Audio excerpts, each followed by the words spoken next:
Well then, what now? 16th in the league, knocked out of all the cups, lost the Europa League final, the club's drowning in debt, and everything is corrupt to the core. This is fine. So what are the consequences, and what can the club do now to save itself? Well, to start, we have to actually look and analyse the final. There were such high expectations for this final, all for one of the worst performances in the club's history. Now, you aren't able to single out a certain player's performance because just the whole thing was absolutely horrific. But there's still three different sections that need to be discussed, and the first is the manager. Now, I'm going to say this right now, I am not Amram out. Anyone who is Amram out does not know what they're talking about. There's a reason this club is in a downward spiral, and it's because it's the constant loop of hiring and sacking managers. Sacking Amram will literally not do a thing. However, there is still stuff that needs to be addressed. His lineup for the game was, well, grim. Shaw at left centre back, despite being awful all season, Mount instead of Garnacho, and Højlund up front.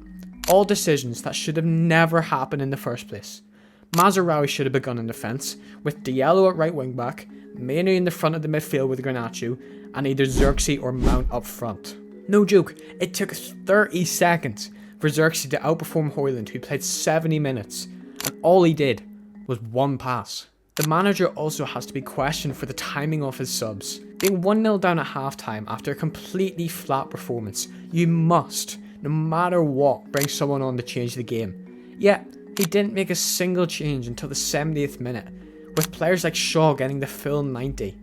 Again, I'm not saying Amram out, but his decision making in the squad was extremely poor.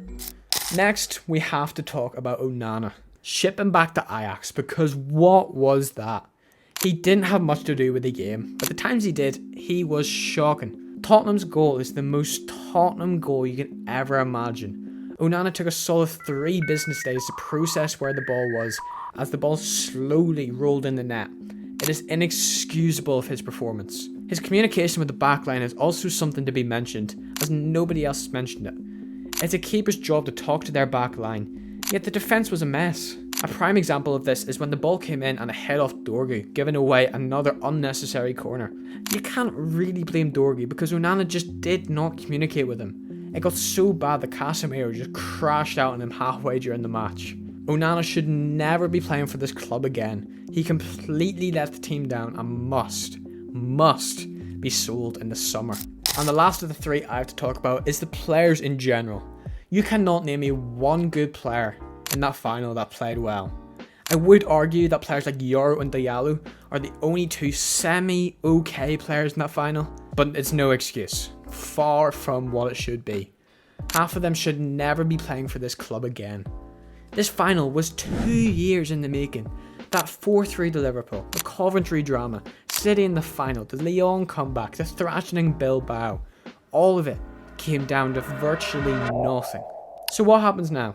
The club nearly lost £100 million in winnings, as well as championship qualification and sponsorship bonuses, leaving the budget for this summer to come around as little under £100 million, which may not seem bad, but for a club that needs a complete rebuild from the very core, 100 million is nothing compared to what needs to be done. The final made it very clear that United will struggle for a while. They are in a very deep hole that is extremely difficult to get out of, and it starts with the departures. It's clear that we need to offload a lot of players. Players like Rashford, players like Anthony, Sancho, Højlund, Onana, just to name a few. I will do a full depth video soon about this summer's window, but I'll make things quick.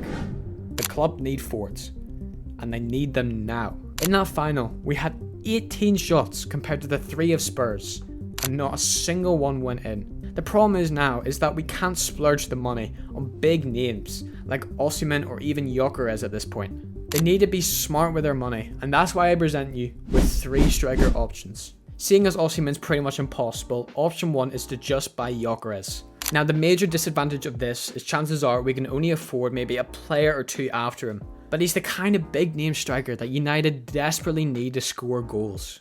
Option 2 I have here is to get Mateta. Granted, he is not the flashiest option, but he's proven himself in the league. He would be a great addition to the squad, and with a market value of around 30 million, he should be available at a good price. And option 3, I've gone with Jonathan David. The Canadian striker would be a great option for United. However, the price tag might be on the heavier side at 45 million. In general, United have to be smart with their signings. They must utilise the vast range of youth talent there in the academy and put them to good use whilst clearing out the rest of the squad. What do you think will happen next season? Leave your answers down below, and while you're at it, check out this video here. Thank you very much for watching, and I will see you next time. See you.